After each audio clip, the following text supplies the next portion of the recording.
미국에서 시민권 시험을 볼 때 역대 대통령 이름이 두 분이 나와요. 시험 보신 분들은 아시죠? 네. 지금 미국의 대통령이 몇 대 대통령인가요? 45대 대통령인데 그 45명의 대통령, 물론 두 번 역임하신 분도 있고 한데 대통령 가운데 두 명이 시민권자에 나와요. 1대 대통령이었던 조지 워싱턴이 시험에 나옵니다. 제가 알려드리는 거예요. 시민권 시험. 두 번째는요, 미국의 16대 대통령이었던 에브라함 링컨이 나옵니다. 특별히 에브라함 링컨에 대해서 이 미국 사람들은 상당히 존경하고 또 영향력을 많이 준 그런 대통령으로 남겨져 있지요. 그가 한 것은 노예 해방한 것, 또 남북 전쟁에서 승리를 거둔 것, 그렇죠? 역시 부각돼 가지고 사람들에게 많이 알려져 있고 또 존경의 대상으로 그렇게 이야기들을 합니다. 근데 사실은요, 에브라함 링컨은 하나님을 믿는 사람이었고 또 하나님을 정말 사랑했고 하나님을 사랑했기 때문에 어머니로부터 물려받았던 그 성경을 사랑했던 그런 사람입니다. 그래서 성경을 매일 읽고 또 성경 말씀을 매일 묵상하면서 기도했던 그런 사람이라는 것에 대해서는 별로 부각하지 않습니다. 노예 해방하고 남북전쟁 승리한 것에 대해서는 얘기하는데 그가 하나님을 어떻게 사랑했고 또 어떻게 말씀을 붙들고 살았고 어떻게 기도했느냐에 대해서는 별로 이야기를 하지 않고 지나간다라고 하는 거예요. 남북전쟁 당시에 아브라함 링컨에 대한 일화가 있죠. 그가 거처하던 전쟁할 때마다 막사를 쳐놓고 그 막사 안에 거했는데 막사에다가 흰 손수건을 걸어놓는 때가 있었다고 합니다. 그러면 그 흰 손수건이 걸려져 있는 그 시간에는요, 어떤 누구도 또 어떤 상황이 되어도 그 막사를 들어올 수 없었다고 그래요. 그 하얀 손수건을 막사에다가 걸어놨을 때가 무슨 시간인 줄 아세요? 에브라함 링컨이 기도하는 시간이었던 것입니다. 저는 에브라함 링컨이 노예를 해방하고 그리고 남북전쟁의 승리를 거둔 것에 대해서는 사실 그렇게 큰 감명이 없어요. 물론 위대한 일을 했지만, 그렇지만 그가 전쟁 중에서도 하나님과 매일 기도하는 시간을 하기 위해서 아무도 간섭받지 못하도록, 어떠한 중요한 일이 있어도 이 시간에는 자기를 찾아오지 말라고, 막사에 들어오지 말라고 하면서 하얀 손수건을 걸어놨던 그 이야기를 읽을 때는 정말 감동이 있고 또 감명을 받는 그런 시간이었습니다. 마틴 루터가 종교 개혁을 했다는 것은 위대한 일입니다. 정말 큰 일이죠. 근데 여러분, 그 마틴 루터가 종교 개혁을 한 것에 대해서 그렇게 큰 감명은 또 없어요. 위대한 일을 한 거는 맞지만 그가 종교 개혁을 했기 때문에 우리가 오늘 이렇게 예배를 드릴 수 있는 것이고 또 우리가 하나님의 은혜로 믿음으로만 구원을 얻는다고 하는 정말 성경 중심의 믿음을 가질 수 있는 길을 다시 열어준 것에 대해서 감사를 할 수 있는 것이죠. 그러나 감동이고 감명을 받았다 이렇게까지는 할 수가 없어요. 그러나 그가 종교개혁을 할 때 큰 위대한 업적을 남겼지만, 그렇지만 그가 한 이야기 중에 이런 이야기가 있어요. 자기는 평상시에 1시간씩 기도를 하지만 바쁜 날에는 2시간씩 기도를 한다고 얘기를 했어요. 우리의 생각에는 어떻습니까? 평소에 기도하다가도 바쁜 일이 있으면 오늘은 바쁘니까 기도 통과, 아니면 짧게 기도, 그렇게 하잖아요. 그런데 루터는 그렇게 하지 않았어요. 바쁜 일이 더 많이 있으면 하나님 앞에 더 기도를 하면서 하루의 삶을 시작했다라고 하는 거예요. 무슨 얘기입니까? 그는 일을 하기 위해서 기도했다는 거예요. 우리가 기도하는 이유는요, 하나님의 일을 하기 위해서 기도하는 거예요. 그래서 루터는 그런 거예요. 기도하는 사람이었어요. 어떤 분은 이렇게 살아가는 사람이 있어요. 일은 열심히 하는데 기도를 하지 않아요. 그건 하나님 앞에 바르지 못한 거예요. 우리가 일을 하기 위해서 그 일을 놓고 기도할 수 있는 그런 사람이 되어야 된다고 하는 것이죠. 여러분, 기도하지 않지만 타고난 사람들은 세상에 많이 있습니까? 없습니까? 기도하지 않아도 탁월한 사람 많이 있습니다. 훌륭한 사람들요, 기도하지 않아도 훌륭한 사람 될 수 있습니다. 그러나 여러분, 그들의 끝을 보십시오. 그들의 끝이 어떻게 되는 것인지. 우리가 기도하는 까닭은 현실이 있기 때문이고 또 현실을 감당할 수 있는 힘을 우리가 얻어야 되는데 현실을 살아가는 힘 속에서 부족함을 느끼기 때문에 기도하는 것입니다. 그리고 하나님의 손 가운데 내가 붙들려서 살기를 원하는 마음으로 우리가 기도하는 것 아니겠습니까? 그렇죠? 그런데 세상에 나가서 그냥 세상에 흘러가는 대로 또 물을 흘러가는 대로 흘러다니면서 타협하면서 세상을 향해서 거꾸로 가야 되는데 가지 못하고 같은 방향으로 가고 있다고 한다면 그것은 뭐예요? 기도하지 않았기 때문에 그렇다라고 하는 것이죠. 우리가 신앙생활을 오래 했든지 아니면 이제 신앙생활을 막 시작해서 얼마 안 됐든지 간에 또 나이가 많든 어리든 또 배운 사람이든 배우지 않은 사람이든 그 사람이 정말 기도하는 사람이라고 한다면 너무 아름다워 보여요. 그리고 위대해 보여요. 여러분 그렇지 않습니까? 정말 그 사람이 기도하는 사람이라고 한다면 우리는 그 사람 앞에 존경심이 가는 거예요. 나이가 어떠하든 간에 내 자녀가 기도하는 그런 모습을 내가 볼 때요 얼마나 감동이 되고 존경하고 아름다운지 모르겠어요. 여러분 기도하는 사람에게 가가지고서 무슨 큰 소리 지를 수 있겠어요? 야 나와라 밥 먹어라 밥 먹어라 하러 갔다가도 기도하고 있는 모습을 보면 말하지 못하는 거예요. 그만큼 기도하는 사람은 위대한 사람이고 아름답고 존귀한 사람이라는 것을 알 수가 있습니다. 복음서에 보면 예수님이 행하신 기적들과 이적들과 사역들을 쫙 기록하고 있습니다. 능력을 많이 행하셨죠. 그렇죠. 네, 특별히 능력 가운데 오병이어의 기적 같은 거. 그런 기적은 어떤 기적입니까? 보리떡 5개, 물고기 2마리로 5,000명 먹이시고 몇 광줄이 남겨요? 12광주기를 남기는 거예요. 역사상 정말 이런 사건은 있을 수가 없는 사건이죠. 또 귀신 들려서 방황하고 있는, 괴로워하고 있는 영혼들을 다 풀어주고 해방시켜주고 귀신을 쫓아내어주는 일을 하셨고요. 때로는 풍랑까지도 잠잠하게 하시는 그런 말씀으로 역사하시고 죽어서 무덤에서 냄새나는 사람을 나오라고 해가지고 살리시는 그런 역사를 이루시고 제자들에게 말씀을 가르치는데 때로는 강력하게 메시지를 전하시면서 천국 복음을 이야기하시면서 그리고 회개에 대한 얘기를 하시면서 영적으로 죽어가는 자들을 일으켜 세우고 또 그들을 양육하고 키우는 일은 그런 일을 하셨습니다. 그리고 주님은 십자가의 길을 준비하셨어요.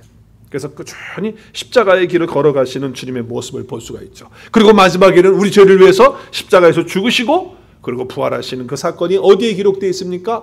사복음서에 다 기록이 되어져 있습니다. 그래서 우리는 주님이 행하신 일들, 능력을 행한 거, 또 사역을 한 거, 또 십자가를 지고 간 거, 이 모든 것들에 대해서는 우리가 다 관심을 갖고 그걸 알고 또 거기에 대해서 그렇게 은혜 받고 또 그렇게 하려고 우리가 생각하고 있어요. 그렇죠? 그 길을 가려고 해요.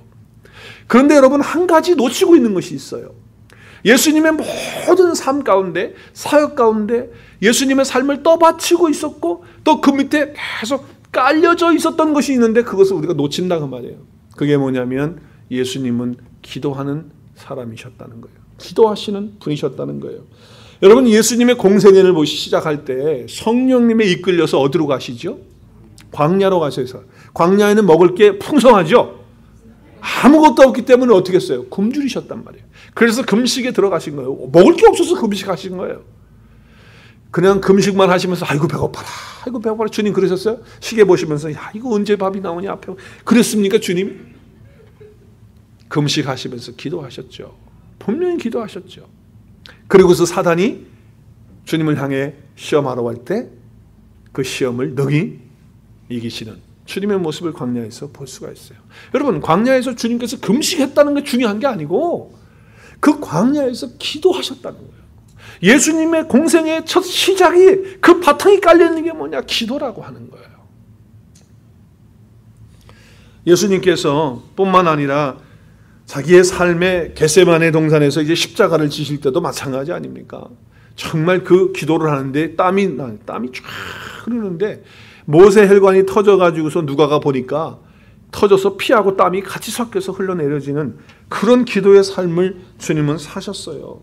변화산상에 가서도 제자들 데리고 가서도 하나님 앞에 기도하시면서 하나님 앞에 그렇게 나가는 그런 모습들을 볼 수가 있는 것이죠. 뿐만 아니라 주님은 철야기도 하셨어요? 안 하셨어요. 철야기도가 뭐예요? 밤을 새면서 기도하는 거예요. 그래서 한국에는 뭐가 있어요? 하여튼 세계도 없는 것을 우리 한국이 다 갖고 있잖아요. 철야기도. 요즘엔 잘 안 한다고 그러더라고, 철야기도. 무슨 철야기도를 하고 안 하고가 중요한 것이 아니고 무엇이 중요한 거예요?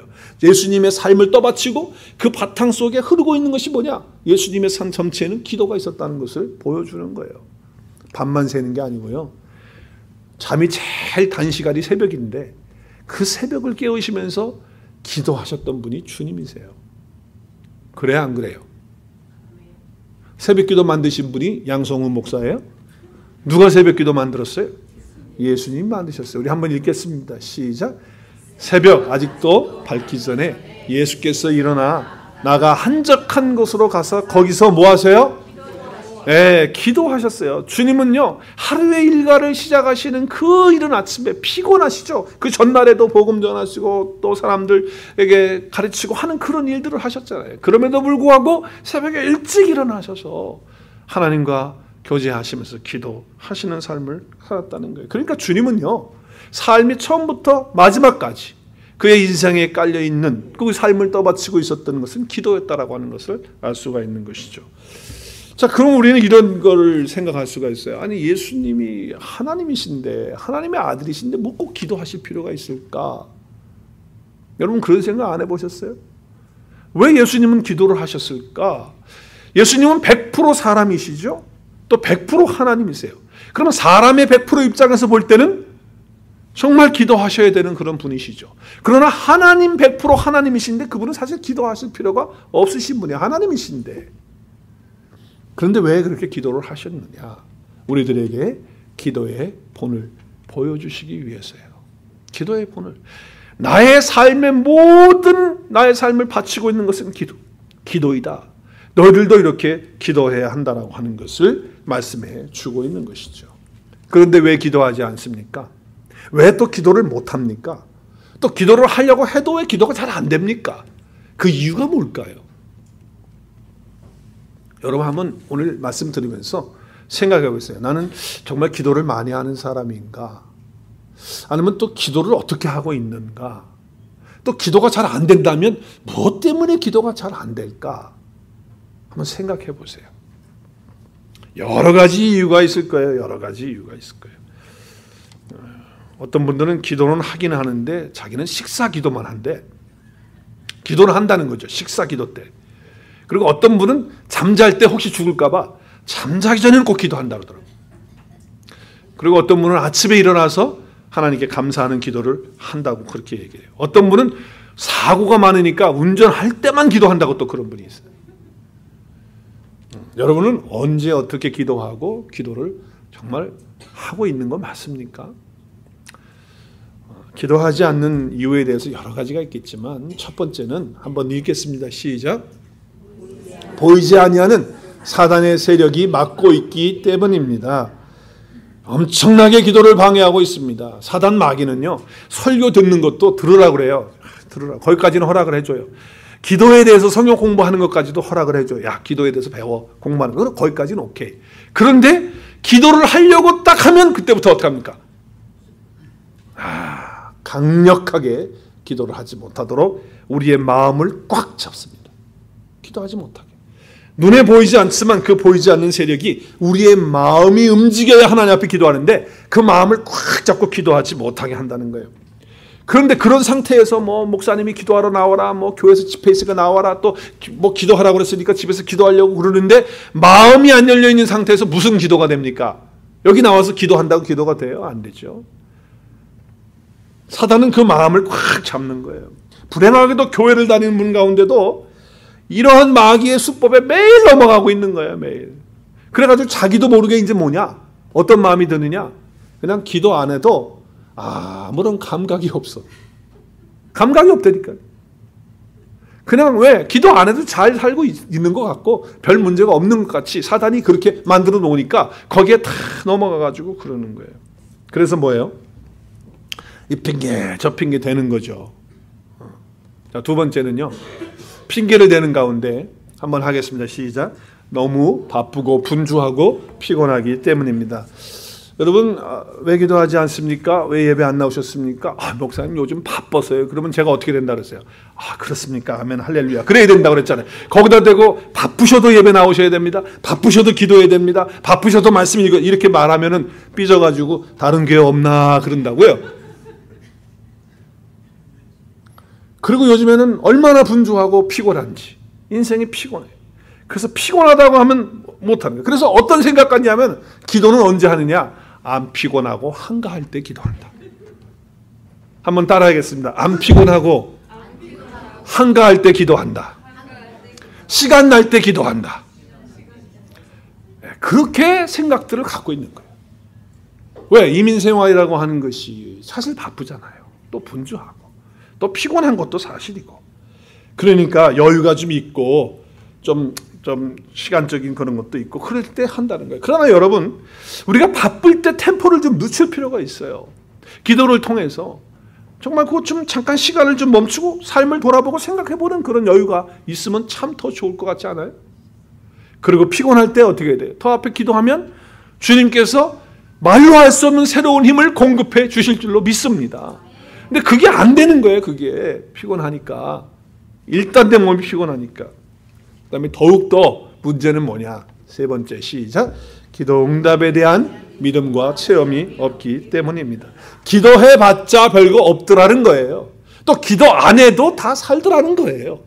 그러니까 기도 응답에 대한 기대나 확신이나 믿음이 없어요. 그러니까 기도가 안 되는 거예요. 그리고 기도할 마음도 생기지를 않는 거예요. 기도가 왜 없느냐? 기도하지 않는 이유는 믿음이 없기 때문에 그래요. 그래서 신앙생활 하면서도 기도의 응답에 대해서는 긴가민가 그러는 거예요. 그리고 뭐 누가 응답받았다 그러면 이런 얘기하죠. 에이, 그건 뭐 되려고 하니까 되는 거지 뭐. 그렇게 얘기해버리면 안 되니까요. 그러니까 자기가 확신이 없으니까 누가 응답받았다 그러고 하나님께 감사하고 그러면 에이, 속으로 그러는 거죠. 그 앞에서는 못하고 속으로 에이, 뭐 그거 되려고 하는 거고 되는 거고 안 되려면 안 되는 거고 뭐 그런 거지 뭐 응답돼서 그러는 거야 뭐 이렇게 얘기하는 거죠. 제가 개척교회 어느 개척교회 얘기를 일부 예배 때도 했는데 그 어느 개척교회가 2층에서 이제 상가에서 예배를 드리기 시작했어요. 그래서 거기서 공부도 하고 예배를 드리기 시작했는데 얼마 있다가 1층에 술집이 들어왔어. 그 술집이 들어와 가지고서 장사를 하는데 장사가 잘 되는 거예요. 막 시끄러워지는 거예요. 그래서 저녁에는 수요 예배도 드려야 되고 금요 기도해야 되고 또 주일날 예배 드리고 점심 먹고 성경 공부도 해야 되는데 이게 뭐 시끄러워 가지고서 뭐가 안 되는 거야. 막 음악 소리 쿵쿵쿵 어떨 땐 밴드도 오는 것 같고 막 떠드는 소리 막 술 먹고 소리 치는 소리 막 들려가지고 그 바로 2층이니까 이게 뭐 도대체 예배가 너무 힘든 거예요. 그래서 성도들하고 목사님들이 기도하기 시작했어요. 기도를 어떻게 할까요? 사실은 그 술집 주인한테는 미안한 기도지만 그렇게 기도를 했다고 그래요. 하나님, 이 술집 망하게 해주세요. 그래서 더 이상 시끄럽지 않게 해주세요. 이렇게 기도를 했다는 거예요. 그런데 이게 웬일입니까? 아니, 술집이 장사가 잘 되다가 갑자기 장사가 안 되는 거예요. 손님들이 자꾸 줄은 거예요. 그리고 이 상태로 가다가는 잘못하면 망하겠어. 진짜로 문 닫게 생겼어. 그런데 주위에 있는 친구가 하나가 와서 그 사장한테 와가지고 하는 소리가 요즘에 소문이 있는 거 알아? 그랬더니 무슨 소문인데? 그랬더니 네 2층에 있는 교회가 네 사업 망하라고 기도한대 그러는 거예요. 그래서 그 얘기를 듣고서 기분이 언짢아가지고 나빠가지고 이거 안 되겠는데 기도를 그렇게 해줘? 그래서 우리가 안 되는 거 아니야? 이렇게 생각을 한 거예요. 그래가지고 안 되겠다. 이거 피해 보상을 해야 되겠다. 그래가지고 법정 고소를 했습니다. 고소 내용은 뭐냐면 이거예요. 2층에 있는 교회 사람들이 우리 사업이 안 되도록 방해하면서 기도한다. 그래서 우리 손님이 자꾸 줄고 이 상태로 가다가는 문을 닫을 수도 있다. 이제 그래서 올린 거예요. 그래서 피해 청구를 한다. 피해 보상에 대한 청구를 한다는 거예요. 그러면 어떡합니까? 그 고소를 했으니까 나가야 돼요. 그래서 교회 집사장 대표되는 사무집사장 대표되는 사람이 법정에 나간 거예요. 그 나가서 이제 판사의 그걸 기다려야 되잖아요.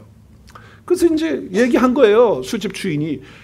이 사람들이 말이지 우리 망하라고 이렇게 저주하고 이러니까 우리가 안 되는 거 아니냐. 그래서 우리는 진짜로 안 되고 있다 지금.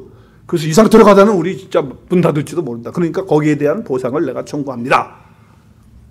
그랬더니 이 집사 사무장이 뭐라고 그러냐면 판사님 생각해 보세요. 우리가 기도했다고 해서 이게 이렇게 될 것 같습니까? 그건 아니지요. 이렇게 얘기를 했다는 거예요. 그러니까 판사가 결정을 하기를, 판사가 이거 치잖아. 똥똥똥 치잖아. 이제 그 술집 주인한테 판결을 내는 거예요. 술집 주인, 술집 사장, 당신은 하나님에 대한 믿음이 대단함. 땅땅땅 쳤어요. 그리고 집사한테는 뭐라고 그러냐면, 집사 이름을 부르면서 당신 집사는, 그리고 당신네 교회는 정말 믿음이 없음. 꽝꽝꽝. 그렇게 했다는 거예요. 그러니까 기도하면서도 설마 뭐 이게 기도했다고 된 거 아니잖아. 그러니까 기도 응답에 대한 믿음과 체험이 없어요. 그러니까 기도가 안 되는 거고 할 마음도 없고, 그리고 기도해서 뭐 하냐는 그런 식이 되는 거예요. 참 이게 교회를 다니고 있는 예수를 믿는다고 하는 사람마저도 그렇게 되면 되겠어요? 그건 안 되는 거죠. 저는 예수님을 믿을 때 성경 말씀을 통해서 예수님을 믿게 됐어요. 로마서의 말씀을 읽다가 인격적으로 예수님 만나게 되고, 그리고 거기에서 복음을 깨닫게 되고, 그리고 확신하게 되는 그런 시간을 가졌잖아요. 제가. 그러다 보니까 말씀을 자꾸 찾아다니면서 공부하고 그런 일들을 했어요. 그런데 이 기도하는 거에 대해서는 공부를 하면서 기도에 대해서 공부를 쫙 하는데, 기도 이렇게 하는 거 이렇게 다 했는데 사실은 기도가 그게 쉽지가 않더라고요. 그리고 막 할렐루야 주여 주여 삼창하고 막 그러는 거 있잖아요. 그런데 가면은 기도가 잘 안 돼. 더 힘들어 막. 그리고 또 초대 기도도 있었고, 그때 또 새벽 기도도 있었는데, 내가 이제 신학교 가고 이제 그럴 때 새벽 기도를 하는데 이게 너무 힘들더라고요. 그리고 젊은 시절에는요, 이 새벽 잠이 얼마나 맛있는데 그 새벽을 깨워가지고 교회 나가서 기도하고 그러는 게 참 너무 힘들었어요. 그래서 저는 저희 할머니한테, 저 할머니를 늘 야단쳐요. 너 전도사가 돼가지고서 새벽 기도도 안 나가고 어떻게 기도 생활 안 하고 목회 생활 하려고 그러라고 야단을 쳐요. 그럼 제가 속으로 그랬어요. 처음에는 속으로 그랬어요. 내가 담임 목사 해봐. 나는 새벽 기도 안 하지. 그래서 나중에 할머니한테 내가 화가 나가지고 한 번은 그랬어요. 뭐라고 그랬냐면은, 할머니 말이지, 내가 교회 개척하면 우리 교회로 와. 우리 교회 새벽 기도 안 할 테니까. 근데 여러분, 제가 기도를 하면서 또 말씀을 묵상하고 기도할 때는 참 이게 깊이 되는데, 이게 기도의 시간 뭐 이렇게 하는 게 잘 안 됐는데, 새벽에 나와서 기도하면서 또 이렇게 따로 시간을 정해서 기도하면서, 제가 느끼고 체험하는 것은, 또 제가 사역을 하면서 목회를 하면서 저에게 하나님이 주시는 체험은 뭐냐면, 기도 없이는 목회라는 것은 불가능하다. 기도 없이는 신앙생활이라는 것이 가능하지 않구나. 그것을 깨닫게 해 주셨습니다. 할렐루야. 여러분, 우리가 말씀을 듣고 배우고 깨달은 것들이요, 그것이 우리 머리에서 이 가슴으로 내려와서 우리 마음과 우리 영혼의 그 능력으로 임하고 또 우리의 삶의 영향력으로 나타나기 위해서는 말씀이 기도와 번복이 돼야 돼요. 그 말씀이 기도 속에 함께 역사가 돼야지 우리의 삶 속의 능력으로 이 말씀들이 나타나게 되더라고. 그렇지 않으면요, 이 말씀이 사실은 좌우의 날선 검보다 예리한 검이거든요. 칼이거든요. 근데 기도하지 않으면요, 그 말씀의 검을 가지고 사람들을 다 다치게 해. 막 상하게 하고 찔리고 막 아프게 하고 막 그래. 절대 그러면 안 되거든요. 말씀은 치유하는 능력이고, 말씀은 살리는 능력이고, 말씀은 생명을 얻게 하는 능력인데 그 능력이 나타나지 않는 거예요. 왜 그러냐? 그 말씀을 붙들고 기도하지 않았기 때문에. 기도하셔야 돼요. 기도하지 않으면 우리의 삶이 무너지는 거예요. 그리고 마음이 불안해지고, 그리고 말씀대로 우리의 머릿속에 들어있는 말씀들, 우리 마음에 있는 말씀들이 우리의 삶 속에 능력으로 나타나지 못하고, 그러니까 열매를 맺지 못하는 거예요. 기도하셔야 돼요. 성경의 인물을 보면요, 예외 없이 기도의 사람들이었어요. 한번 보세요. 다 나열할 수 없어요. 아브라함 기도의 사람이었죠. 여러분, 모세는 기도하는 사람이었어요. 아멜렉과 전쟁할 때 손 들고 있으면 이기고 내려오면 졌어요. 그렇죠? 그래서 힘들 때 아론과 훌이 가서 바쳤잖아요. 그래서 기도해서 능력으로 승리하는 삶을 살았어요. 한나는요, 아기도 없었어요. 하나님 앞에 술 먹은 사람처럼 성전에 와서 기도할 때 하나님께서 그 기도 들으시고 그에게 잉태하는 축복조 사무엘을 낳게 되는 거예요. 엘리야는요, 800대 1로 850대 1로 정말 그 싸움을 할 때, 영적 싸움을 할 때 불을 내려서 응답해달라고 하나님 기도할 때 하나님께서 갈멜산에서 불을 내리셨어요. 응답하시는 하나님으로 역사하셨어요. 3년 6개월 동안 비가 내려오지 않을 때 엘리야가 기도했어요. 그들이 조그마한 구름이 떠가지고서 비가 오는 역사를 이루었어요. 체험하는 거예요. 하나님의 놀라운 역사들을 보는 거죠. 느헤미야는 성벽이 무너졌다, 예루살렘 성이 회파했다는 소식을 듣고 금식하며 기도하면서 준비할 때 하나님께서 그 일을 행하도록, 그래서 52일 만에 성벽을 짓는 역사가 일어나게 되는 거예요. 에스더는 민족이 멸살되는, 그 유대 민족이 다 죽을 수밖에 없는 하만에 의해서 그런 상황이 됐을 때 에스더는 기도했어요. 자기 민족들과 함께 기도하자고 했어요. 그래서 그 기도를 통해서 민족을 살리는 역사를 이루었다는 거죠. 바울과 실라가 감옥에 있을 때 어떻게 했습니까? 정말 그들이 찬양하고 기도할 때 그 옥문이 열려지는 역사를 이루어서 간수장이 예수 믿고 그들 식구들이 다 주님 앞에 돌아오는 역사가 일어났던 거예요. 베드로가 감옥에 갇혔어요. 근데 베드로를 위해서 그 교회가, 그 속해 있는 교회가, 성도들이 그를 위해서 기도했어요. 그때 베드로가 갇혀있던 모든 것들이 풀려지게 되고 나오게 돼서 더 담대하게 복음을 전하는 주의 사자가 되었던 것이에요. 우리 예수님께서 예루살렘 성전에 갔더니 거기에 뭐 별걸 다 갖다 팔고 장사하는 사람들이 있었어요. 그때 예수님께서 뭐라고 그랬어요? 다 쫓아내면서 뭐라고 말씀하셨죠? 이사야 56장의 말씀을 인용하시면서, 이사야가 하신 말씀을 하시면서 뭐라고 그랬냐면, 내 집은 기도하는 집이다. 어떻게 이 강도의 소굴로 만들었느냐고 하시면서 엄한 경고의 말씀을 하셨어요. 그러니까 교회의 본질은, 또 우리 성도가 가장 기본적으로 가져야 되는 것은 기도하는 것이라는 거예요. 그래서 주님께서 말씀하셨어요. 여러분, 기도의 사람 가운데 사무엘은요, 자기가 마지막 이제 사역을 하고 고별하는 설교를 하면서 이런 고백을 해요. 어떤 고백을 하냐면, 내가 너희를 위하여 기도하는 일을 쉬는 그 죄를 여호와께 짓지 않겠다. 여러분, 기도를 쉬는 것이 하나님께 뭐 하는 거예요? 죄를 짓는 거라는 거예요. 그래서 자기는요, 두 가지를 다시 그 백성들 앞에 선언을 하는 거예요. 뭘 선언하느냐? 내가 하나님 앞에 가는 그날까지 쉬지 않고 기도하겠다. 너희를 위해서 기도하고 또 나 자신을 위해서 기도하고 기도하는 그 일을 위해서 내가 살겠다. 이렇게 얘기해요. 그래서 죄 짓지 않겠다고. 그리고 또 한 가지는 뭐예요? 선하고 의로운 길을 너희들에게 계속 가르치겠다고 하는 그 이야기를 하고 있는 거예요. 그러면서 자기 자신에 대해서 선포하면서 이 두 가지를 쉬지 않고 해서 하나님 앞에 죄를 짓지 않겠다고 하는 그런 고백을 하고 있는 거예요. 여러분, 기도를 쉬는 것이 죄인 줄 아세요? 기도를 쉬는 것이 죄라는 거예요. 그래서 사도 바울도요, 똑같은 얘기를 해요. 이 기도는 우리의 호흡이라는 거예요. 그래서 정말 사도 바울이 뭐라고 얘기합니까? 시작. 항상 기뻐하라. 그 다음에 어떻게 기도하라? 쉬지 말고 기도하라는 거예요. 쉬지 말고 기도하라는 게 영어로 보니까 뭐래요? Pray continually 하라는 거예요. 끊임없이 기도하라는 거예요. 기도를 쉬면 죄를 짓는 거예요. 그러니까 바울이나 사무엘이나 다 기도의 사람들이었어요. 그래서 기도를 쉬지 않고 하겠다고 하는 그런 각오와 결단으로 말하고 있는 것이죠. 그러면 이제 우리가 기도의 사람으로 살아야 하나님의 뜻대로 사는 거 아니겠어요? 하나님의 뜻이 기도하는 거니까 기도하는 것인데, 우리가 기도를 해야 되는데, 여러분, 기도를 하면 어떻게 기도해야 되고 또 기도의 삶을 어떻게 살아야 되느냐라고 했을 때 거기에 대해서는 우리가 생각을 좀 해봐야 돼요. 자, 이건 좀 말이 안 되는 얘기일 수 있죠. 기도를 등급으로 나눈다는 건 좀 말이 안 돼요. 그렇지만 오늘 말씀을 위해서 잠깐 기도의 등급을 좀 나눈다고 한다면 한번 생각해 본 거예요. 한 5가지로 한번 생각해 봤어요. 그러니까 첫 번째 등급, 가장 낮은 등급이죠. 기도의 등급 가운데 가장 낮은 등급은 좀 역설적인 얘기긴 하지만 한번 따라하겠습니다. 기도를 하지 않는 것입니다. 네, 기도의 등급 가운데 가장 낮은 게 뭐예요? 기도하지 않는 게 가장 낮은 등급이에요. 그것보다 낮은 등급은 없어. 기도를 안 하니까. 그건 뭐, 여러분, 자기 힘으로 어쩔 수 없는 상황이 우리에게 얼마나 많아요. 그런데 어떻게 기도하지 않을 수 있겠어요? 영적으로 우리가 무지한 것이 얼마나 많아요. 그런데 어떻게 기도하지 않겠어요? 그러니까 기도하지 않는 게 영적으로 등급이 제일 낮은 거예요. 두 번째는, 기도는 한다고 하는데 그 기도의 내용이 뭐냐면 신음하고 하소연하고 원망하는 기도만 해요. 그러니까 기도가 신음하고 하소연하고 원망 불평만 하다가 끝나. 그건 기도가 아니에요. 물론 기도라고 하나님 앞에 나와서 기도를 할 때 다윗도 그의 기도를 보면 처음에 원망으로 시작할 때 있고 신음으로 시작을 해요.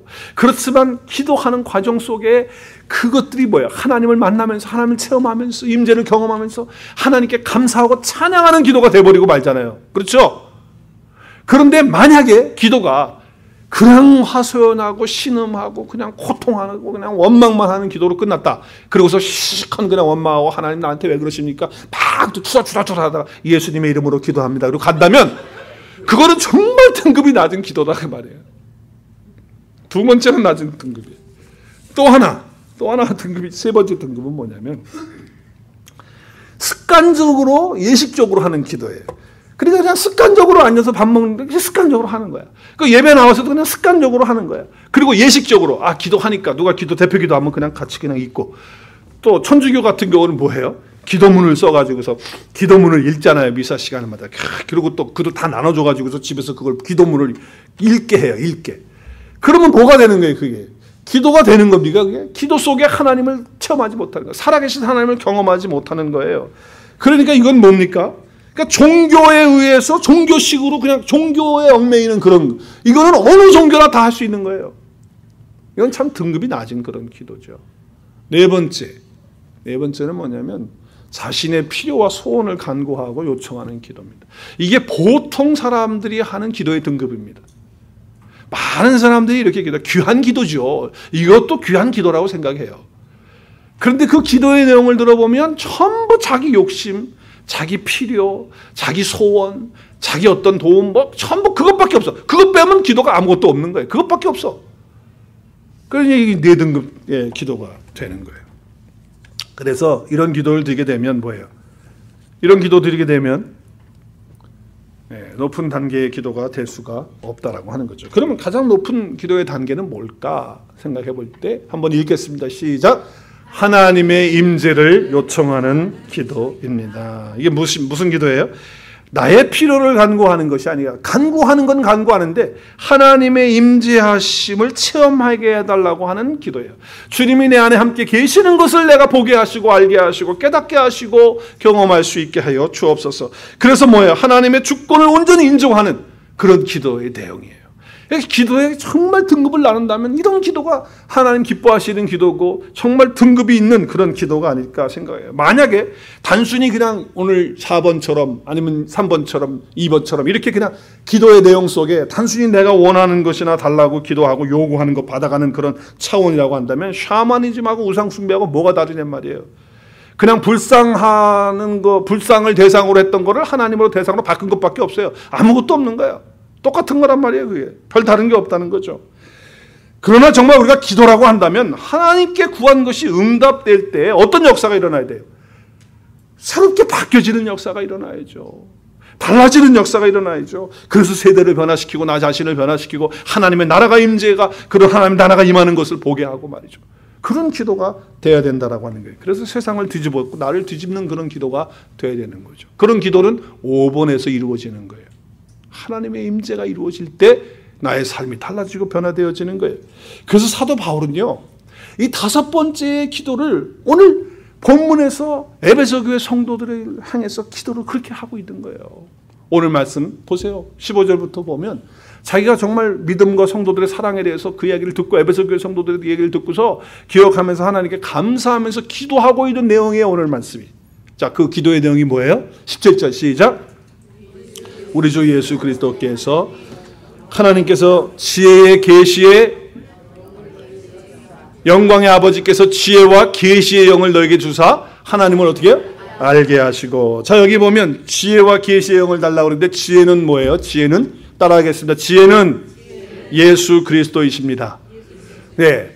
우리가 예수 그리스도를 구하는 기도를 한 거예요. 예수 그리스도를 알아야 하나님을 아니까 예수 그리스도를 구하는 기도예요. 계시의 영은 뭘까요? 계시의 영, 퓨뉴마의 영은 퓨뉴마, 성령이에요. 계시는 열어서 보여주는 거예요. 성령님을 구하는 기도예요. 성령님을 구하는 기도. 우리가 구하라 찾으라 두드리라 문 열릴 것이라 말씀하셨잖아요. 그때 좋은 것을 주신다는데 그 좋은 것은 누가복음에서 뭐라고 말씀하세요? 성령이라고 말씀하시잖아요.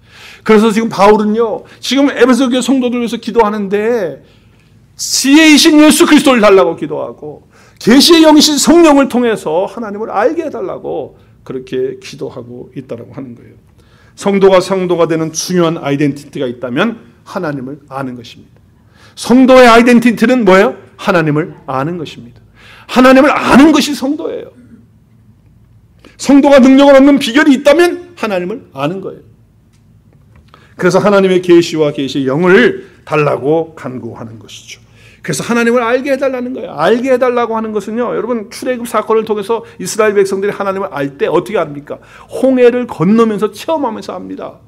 광야에서 만나를 먹으면서 체험하면서 압니다. 반석에서 물 나는 거 먹으면서 알게 됩니다. 그리고 쓴 물이 단물 되어지는 그런 역사를 통해서 여호와 라파이신 것을 압니다.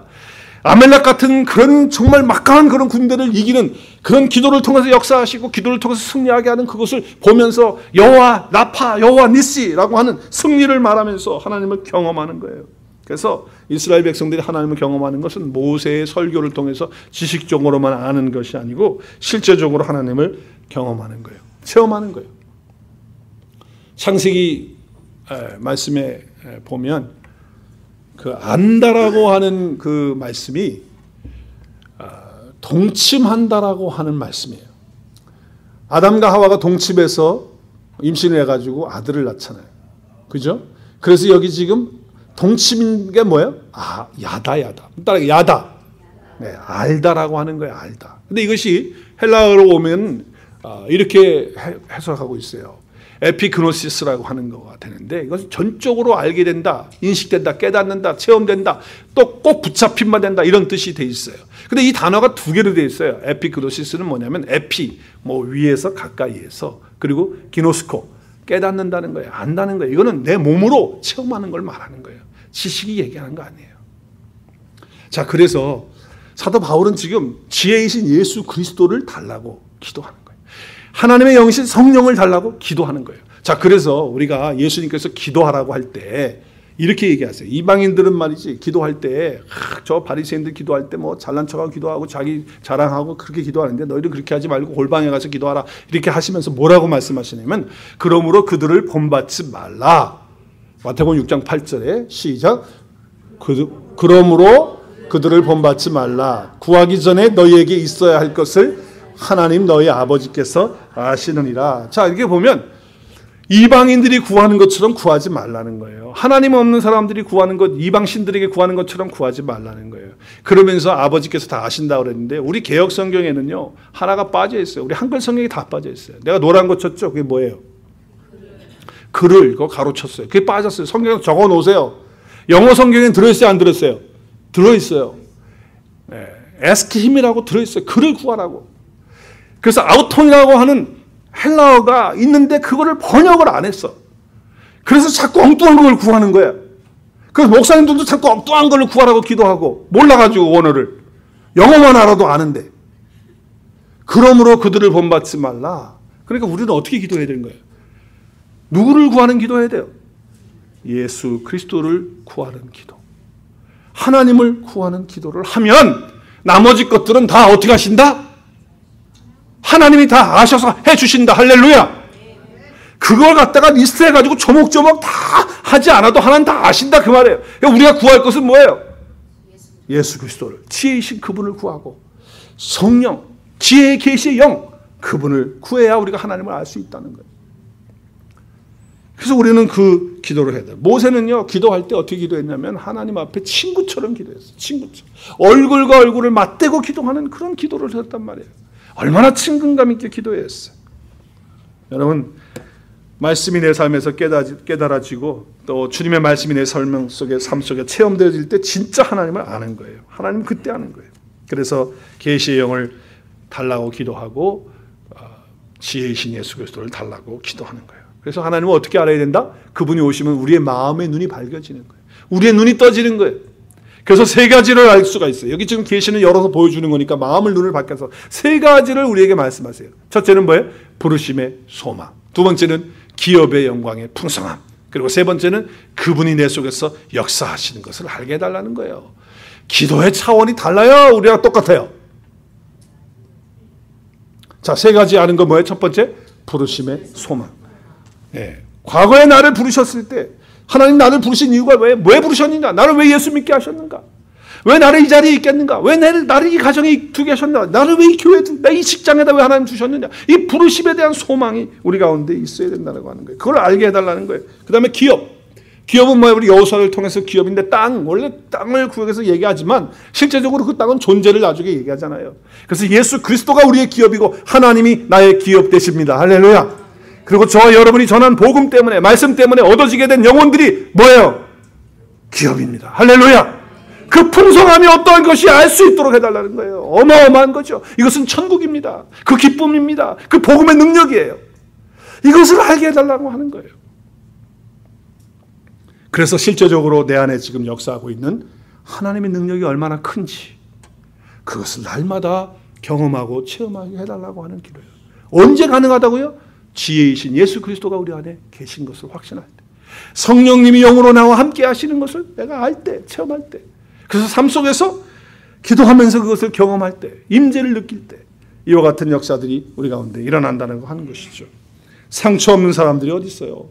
우리 다 아픔 있고 어려움이 있죠. 문제 있죠. 그러나 죽은 자들 가운데서 어떻게 했어요? 살리시고, 죽은 자를 살리실 뿐만 아니라 세상에 일컫는 모든 것들을 그 이름에 다 무릎 꿇게 하시고 우리 주님을 높이셨던 그분께서 내 안에 함께 계시는, 그래서 모든 것이 다 발 아래 복종하게 하신 것처럼 나도 그런 존재가 되었다라고 하는 거예요. 어마어마한 역사가 머리로 아는 것이 아니라 몸으로 느끼고 체험하는 저와 여러분 되실 수 있기를 바랍니다. 그러기 위해서 기도의 사람이 되십시오. 기도의 사람 되셔야 돼요. 기도의 사람이 돼야 돼요. 어떻게 가능하냐? 기도할 때 가능하다라고 하는 거예요. 자, 그러면서 어떻게 말합니까? 우리 22절 23절 시작. 또 만물을 그의 발 아래 복종하게 하시고 그를 만물 위에 교회의 머리로 삼으셨으니 교회는 그의 몸이니 만물 안에서 만물을 충만케 하시는 이의 충만이라. 아멘. 여러분, 이게 무슨 말이에요? 예수님이 교회의 머리가 되신다는 거예요. 나의 머리가 되신다는 거예요. 나의 주관자가 되신다는 거예요. 그리고 우리는 그의 몸이 됐어요. 그래서 만물을 충만케 한다. 이거 만물을 충만케 한다는 게 뭐예요? 만물을 충만케 한다는 게 뭐예요? 그리스도로 우리를 충만하게 하는 존재로 만드신다는 거예요. 한번 따라하겠습니다. 나는 그리스도로 100% 충만한 사람 되겠습니다. 그러기 위해서 기도의 사람이 되어야 합니다. 기도의 사람이 되어야 돼요. 100% 그리스도로 채워지는, 정말 그리스도 한 분이면 되는 거예요. 그분의 충만함이면 되는 거예요. 그런데 우리는 뭐예요? 나로 99% 충만하고 예수님은 1%로 충만해요. 그러니까 삶 속에 무슨 능력이 나타나고 무슨 역사가 일어날 수 있겠냔 말이죠. 우리 교회도 마찬가지예요. 우리 교회도 그리스도로 충만하면 의견이 달라질 수 있고 생각이 다를 수 있고 뭐가 일하는 게 마음에 안 들고 그게 문제가 하나도 안 되는 거예요. 그렇죠? 그리스도로 충만하니까. 할렐루야. 왜 교회가 불년이 일어나고 왜 교회에 문제가 자꾸 생깁니까? 그리스도로 충만하지 못하기 때문에 그런 거예요. 기도하는 사람은 예수 그리스도를 구하는 사람입니다. 할렐루야. 그의 임재를 구하는 사람입니다. 그의 기업을 구하는 사람입니다. 그 영원한 생명, 그 천국의 기쁨을 구하고 복음의 능력을 구하는 사람. 그래서 그리스도로 충만한 사람이 되는 것입니다. 기도의 사람으로 사십시오. 어떤 상황에도 기도하십시오. 매일 기도하십시오. 그리고 여러 가지 구하는 기도도 할 수 있겠지만 복음이신, 생명이신, 영생이신 예수 그리스도를 구하시고 그 성령을 구해서 하나님의 임재하심을 매일매일 내 몸으로, 내 삶으로 체험하시는 저와 여러분 되실 수 있기를 주의 이름으로 축원합니다.